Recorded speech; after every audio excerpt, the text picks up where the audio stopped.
What up, Cavs Nation? I'm your host, Ethan Sands, and I'm back with another episode of the Wine and Gold Talk podcast. And joining me today, Jimmy Watkins, cleveland.com's columnist. We're going to get into what's going on around the NBA as a whole.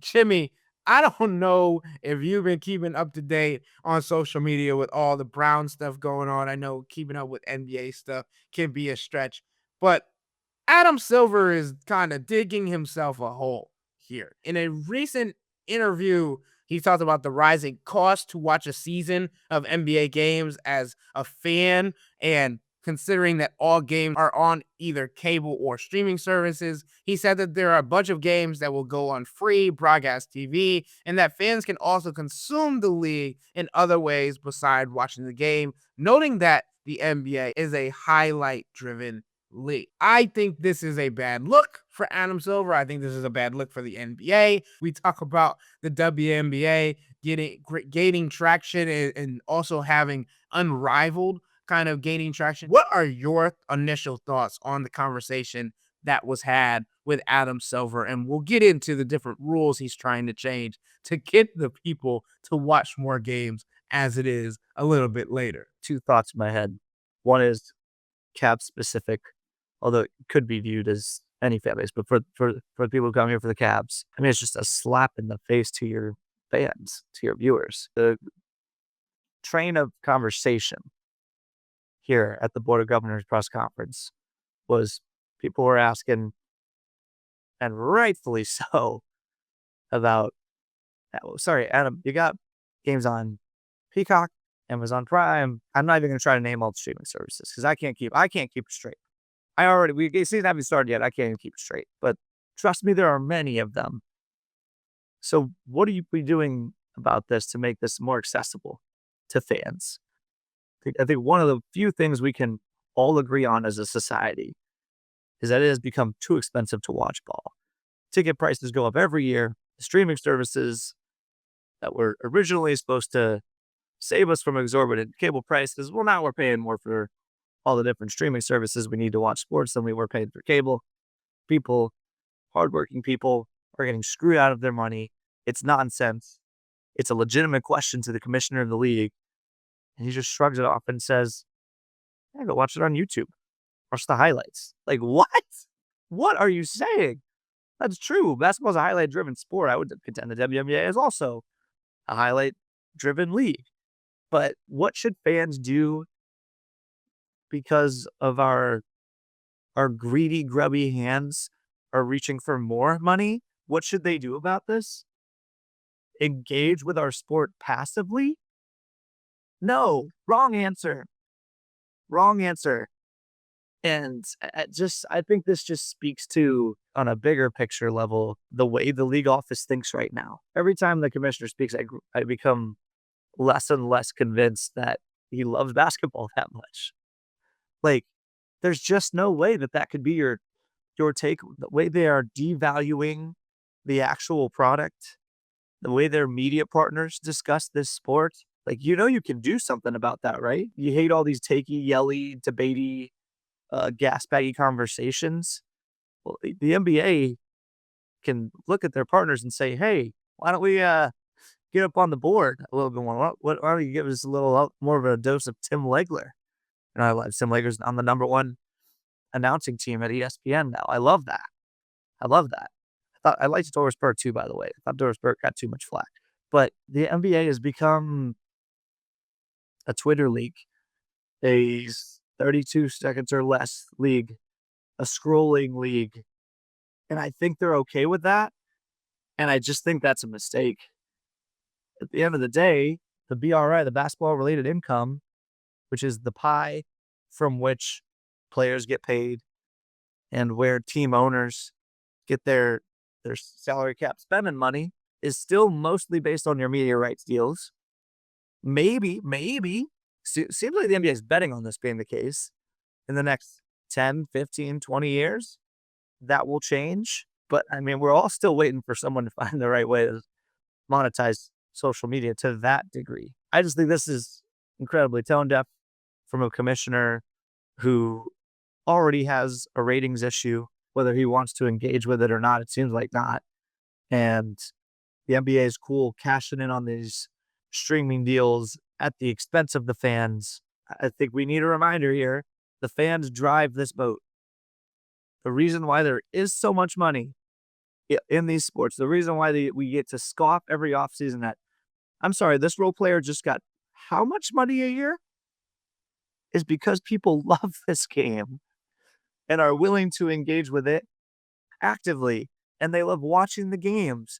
And yeah, the highlights are cool, but that's not where your bread is buttered. It's not for Adam Silver to dismiss the very real cost concerns. You're pricing out the people who care the most. Everyday people who need chunks out of their paycheck to go to these games. And that just sucks. I also just think it's really funny that like this is coming from a commissioner that has tried to advocate for like new styles to get the people more engaged with the season. Like, we need the in-season tournament. Hey, you see what they're doing over in soccer leagues with the tournament style in-season tournaments? We're gonna do that.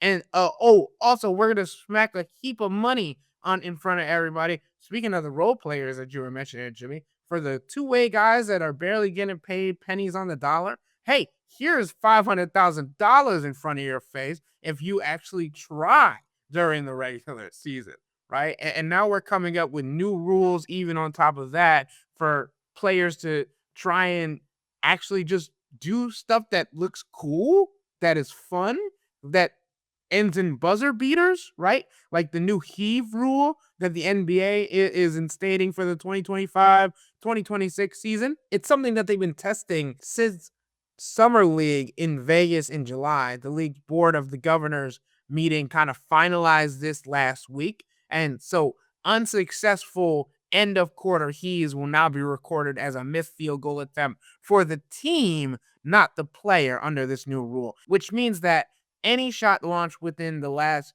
3 seconds on the first 3 quarters from at least 36 feet away and on a play that begins in the backcourt will be counted as a team attempt only. Also, putting all these stipulations on this is going to make it more interesting when the season itself comes down to it. But obviously, this is kind of a ploy for players that are trying to get their incentives hit when it comes to field goal percentage, 3-point percentage on their contract at the end of the season. We've seen multiple players not throw end of buzzer, end of quarter shots up because of these things, or they'll deliberately wait for the buzzer to go off, then throw it as a joke just for fun, right? But I do think that there's an interesting telltale sign of Adam Silver trying different things and then kind of going back on his word and be like, oh, well, you can just consume this in highlights because that's kind of the league we're driving, right? Because the in-season tournament, highlights. Buzzer beaters, highlights. I don't know. Maybe he's been leading us to this path the whole time, Jimmy. What he's doing right with this rule change is he is enabling loser behavior. So let me put it this way. Those who are engaging with the NBA passively, the way Adam Silver incentivizes them to do now, though it should be noted that with the addition of NBC, that NBA will have more network television games this year, as Adam Silver also noted. So that's just basic cable. You can watch on NBC. You can watch on ABC. Great. Awesome. Overdue, I would argue.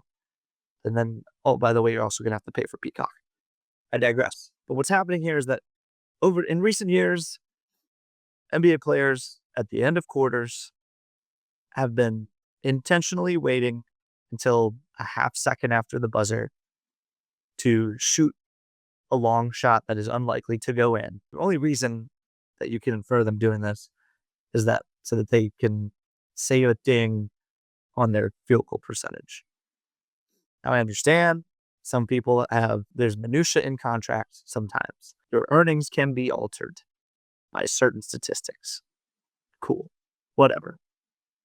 If you do this, if you have ever done this, you are a loser in that moment. I want to be that as clear as possible. Not only is this a super fun shot that you get to shoot, that you shoot a ton of, how many times when you're a kid in an empty gym Do you count down from 5 and throw a half-court heave up there trying to hit a buzzer beater? Those are cool. They can swing it out, impact on the game. If you win or lose by 3 points and someone made a half-court heave during that game, indirectly, obviously, a lot of stuff, a lot of plays in the game, none more important than the other. But without that heave, you don't win. So I would prefer fines for this type of behavior. I just think it's dumb and it's a bad look for the league. And there are already fan bases already have this perception that professional athletes in general, but the NBA players are some of the most exorbitantly paid, that they're fat cats, that they're a little too comfortable. There's a disengagement between the average Joe who loves NBA superstar X and said NBA superstar X. And this is not just a superstar problem. A lot of different players across the spectrum do this. But this is just like, you care so much about stats that you're not even willing to try to make an obvious winning play. That is super fun. And for the NBA to enable this, to bend to this kind of behavior, I just hate it. I really, really hate it. And it will achieve its intended outcome. But I also, maybe this is too cynical. You know where my brain goes? What if we're now waiting until 3 seconds intentionally and shooting further, thus lowering the percentage chance that you make a shot to do the same thing? I hope that doesn't happen. I don't think that would happen in many cases. I'm trying to think of the exact scenario where it could, but I'm not ruling it out because you would think, oh, that's crazy. No one would be that concerned. I would argue we're already past crazy. We're already past crazy when you reject fun and you reject an opportunity to score with really no risk of downside except a slight ding to your field goal percentage. I think we're already past crazy. And unfortunately for Adam Silver, this is not the biggest thing on his plate currently, with the investigations going around the NBA with the entire Kawhi Leonard situation. So not only are you getting flack for changing the rules of the NBA to allow players who are not trying to make winning plays feel like they are empowered to do so now, you also have players around the league questioning what money is legit and what money is not.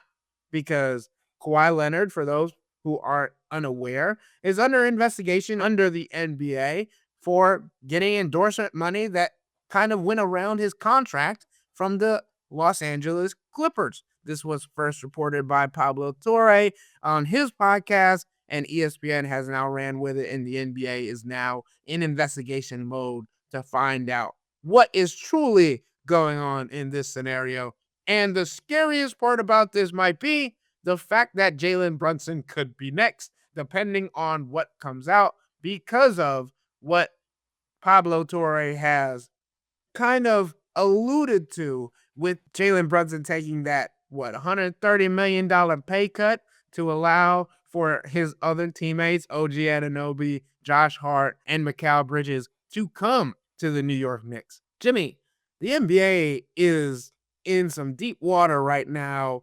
What do you think about both of these scenarios, especially just the reporting being done by Pablo Torre about this and how long it's taken for this to come out, one, but two, just the entire situation surrounding Kawhi Leonard, someone who was always like, oh yeah, I don't really have to say too much. I just show up and go about my business. Well, in this scenario, you literally didn't have to show up. You just got paid. I think this is a huge problem for the league. We already have this idea in our heads, teams, players, fans, coaches, that this is a big bank take little bank kind of sport. We're basically operating under a hard cap right now. Maybe that's changing slowly. We'll see. I still think people are going to want to go to the Lakers. People are going to want to go to the Knicks, etc. But we already have this perception that small market teams are at a disadvantage.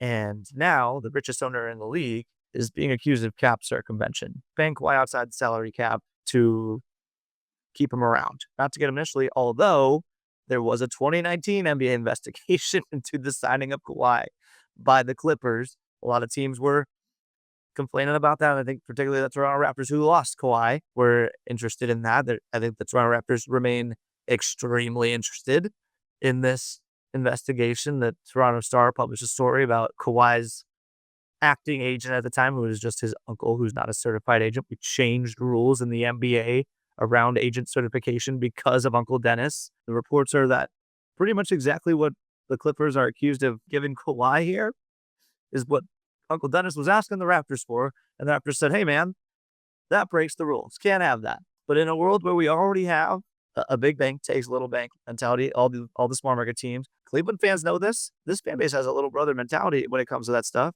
Because over and over and over again, teams like the Yankees, teams like the Knicks have been using their either deeper pockets in baseball's case or media market size or perception of their city to lure players away. Donovan Mitchell to New York Knicks, that was real stress for this fan base going into his summer extension negotiations, right? Like, this is a real thing, a real fear that exists.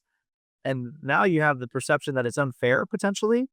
I mean, if the New York Knicks are involved in this, that would be one of the worst case scenarios for the NBA. I mean, the Clippers, it's kind of like, who wants to play for the Clippers, right? That fear doesn't necessarily exist with those teams. But when Steve Ballmer himself is richer than, like, I forget what the exact, but Steve Ballmer is richer than like the next 10 richest NBA owners put together. This dude, was CEO of Microsoft. He's held a lot of those stock shares over the years. He is a billionaire a bunch of times over. When most of the league is over here, worried about how we're going to make it under the second apron, and Steve Ballmer's over here saying, yeah, screw your salary cap, I'm rich. That's not good. That's a competition fairness problem. That's something that needs to get looked at. It's a league optics problem. Why didn't you understand this? By the way, the company accused of being involved in this, Steve Ballmer paying Kawhi through this company called Aspiration that is now being investigated as a Ponzi scheme, it sounds like, was the Clippers team sponsor. Like, their logo was on the back of the seats. So it's a really bad look for the NBA if they didn't know that. Clearly, you need a better vetting process for your sponsors if that's what ended up happening.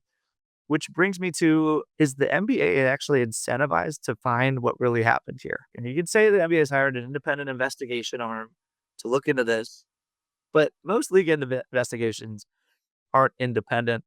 A lot of league offices are made up of lawyers. And who do lawyers call when they need investigations? They call lawyers they know.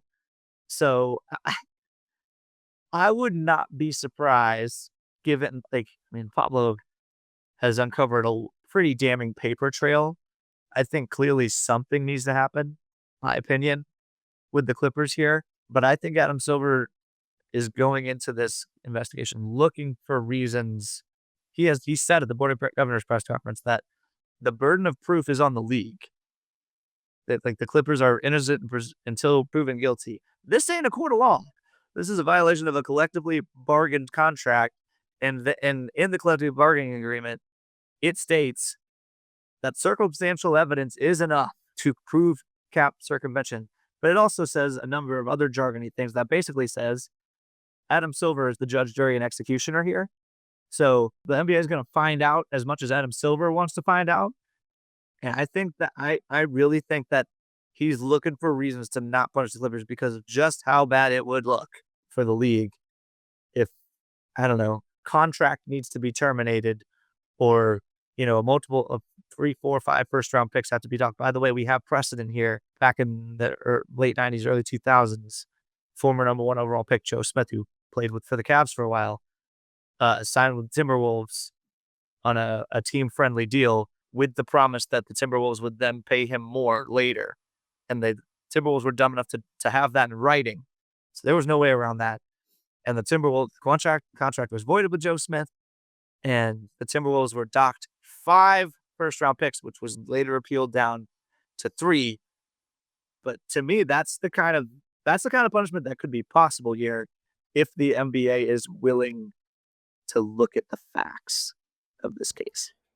So let's get into more of the specifics on this, Jimmy, just because you went in depth there, and I want to keep giving our listeners more information if they are not aware of this already. So a limited partner with the LA Clippers reportedly sent nearly $2 million to a now bankrupt company that allegedly gave Kawhi Leonard an endorsement deal for a no-show job less than 10 days before the star forward was paid $1.75 million by the company. The company, Aspiration, reportedly agreed to a $28 million endorsement deal with Kawhi Leonard in 2021.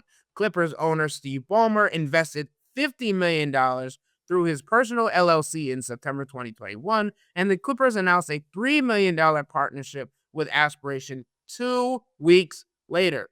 It was also reported that Kawhi Leonard then agreed to a 4-year, $28 million endorsement deal in April 2022, 9 months after he re-signed with the Clippers. A couple of weeks ago, it was reported that Dennis J. Wong, a Clippers limited partner, invested $1.99 million in Aspiration 9 days before the company made a $1.75 million payment to Kawhi Leonard. The payment was late, according to the payment schedule, as the company was reportedly having financial troubles before ultimately declaring for bankruptcy. This was years ago, but this news came out earlier this month. A couple of weeks ago, Adam Silver said it would be up to the NBA to prove wrongdoing by the Clippers, saying, quote, "I think as with any process that requires a fundamental sense of fairness, the burden should be on the party that is, in essence, bringing those charges."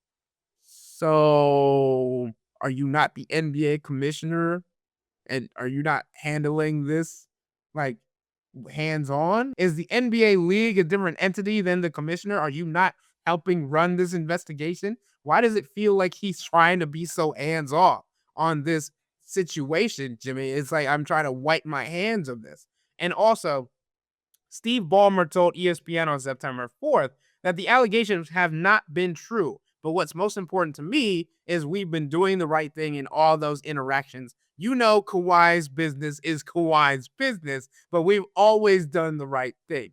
Sounds like something somebody would say if they weren't doing the right things.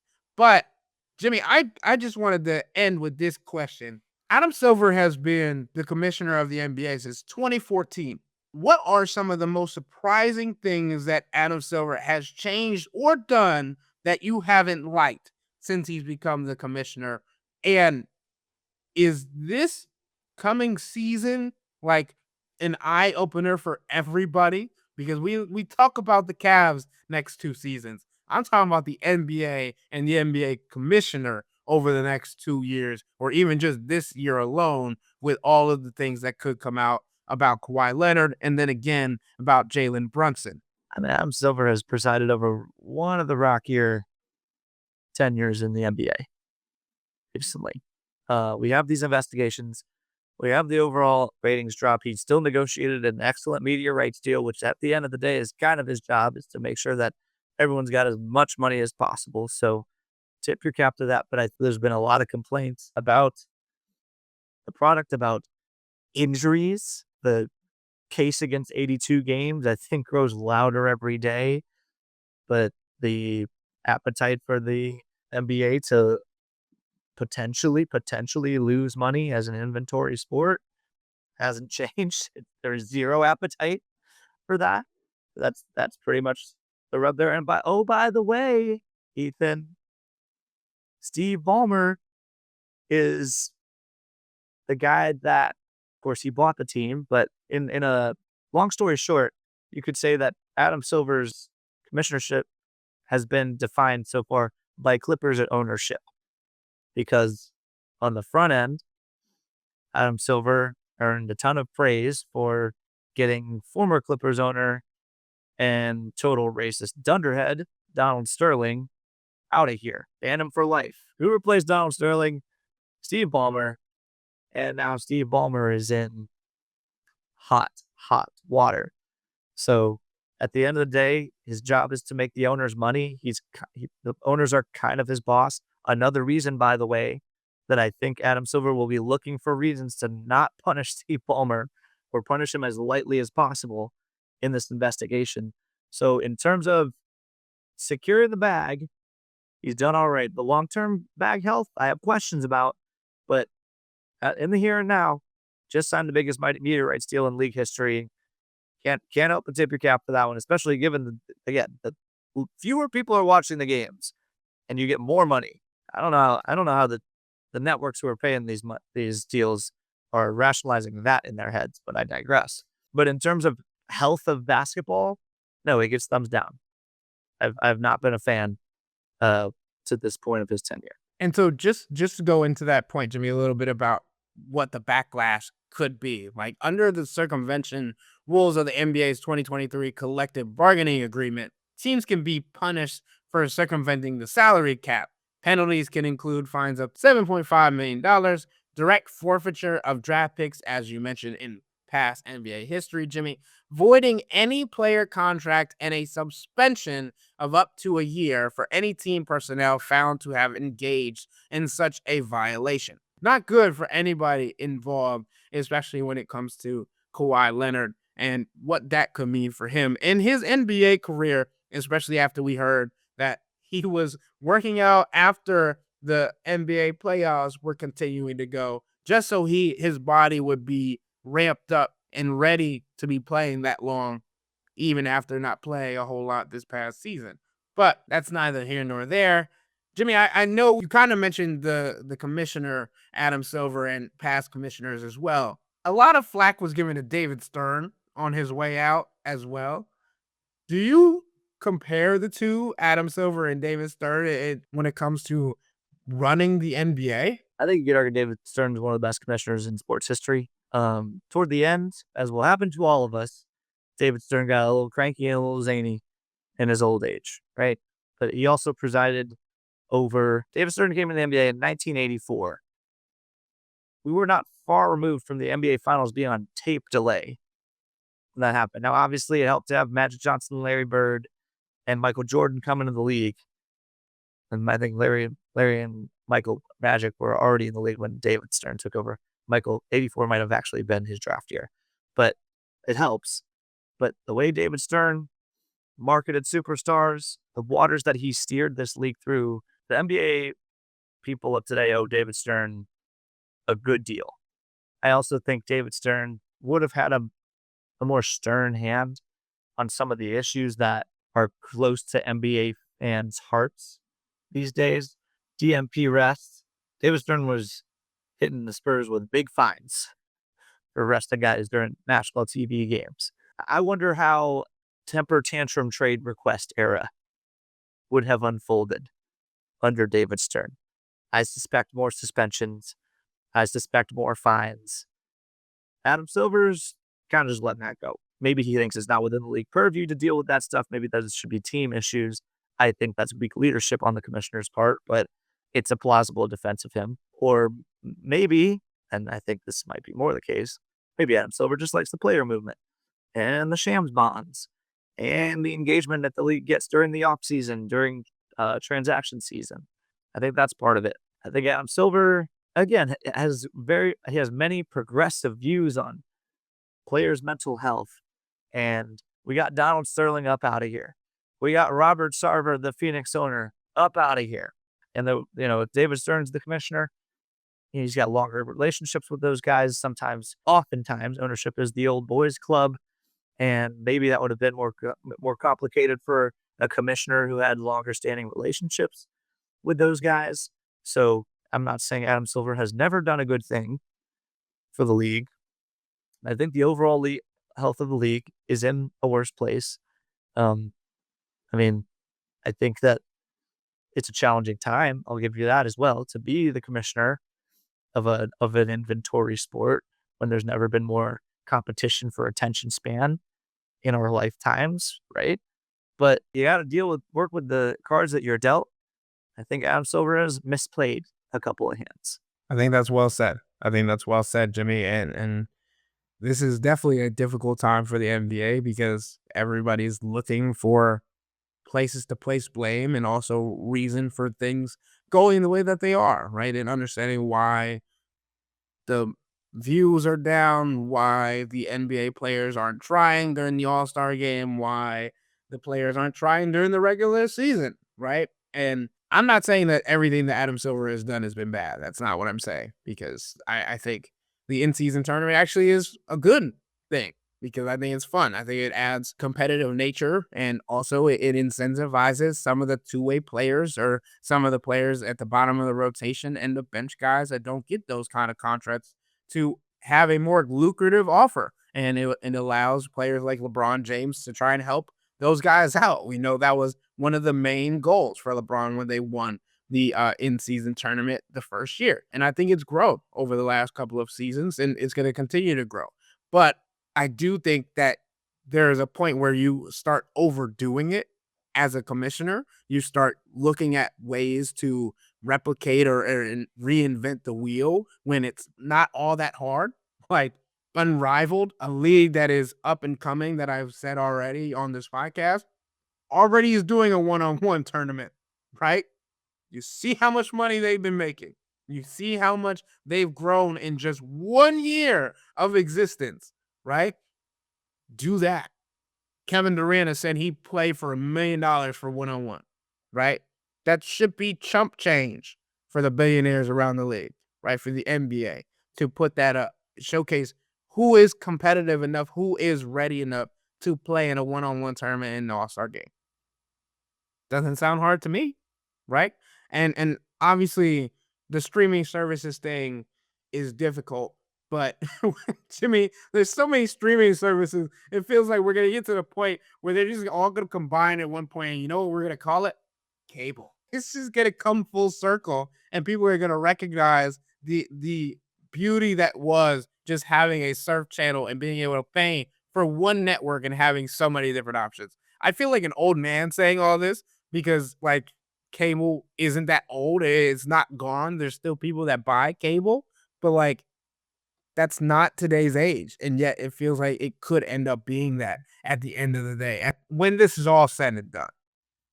It's already happening, by the way. I'm in a never-ending war against the streaming services. I'm determined not to pay the streaming services. If you want to screw me, I'll screw you right back, and I'll create 1,000 Gmails to get a bunch of free trials from you. As I was doing that last night to watch Monday Night Football, I learned that Hulu Live Sports is also Hulu Live Sports with Disney Plus, with ESPN, with add-on. You could have add-ons for HBO, and it's just like, can we can we just simplify this again? Because right before it's gonna get simplified, and then it'll be super duper expensive, and then we'll all go, "Ooh, I don't like this," and then eventually the price will drop. This is just gonna be a cycle, I think, for the rest of our lives. Um, but right now, it's like to. I think if you buy, I don't know, if you have a YouTube TV or a Hulu, whatever live sports account, and one other streaming service, maybe two other streaming services, you're already paying more than you pay for cable. It's like, what did we do this all for? Call me a nepo baby. As long as I can say that I'm traveling on my my parents' Netflix account, or Hulu, or Disney Plus, because there's more accounts that are or more streaming services that are starting to crack down on that sharing of location and sharing stuff. Like, I'm gonna use that I'm traveling every single time. Send me the code.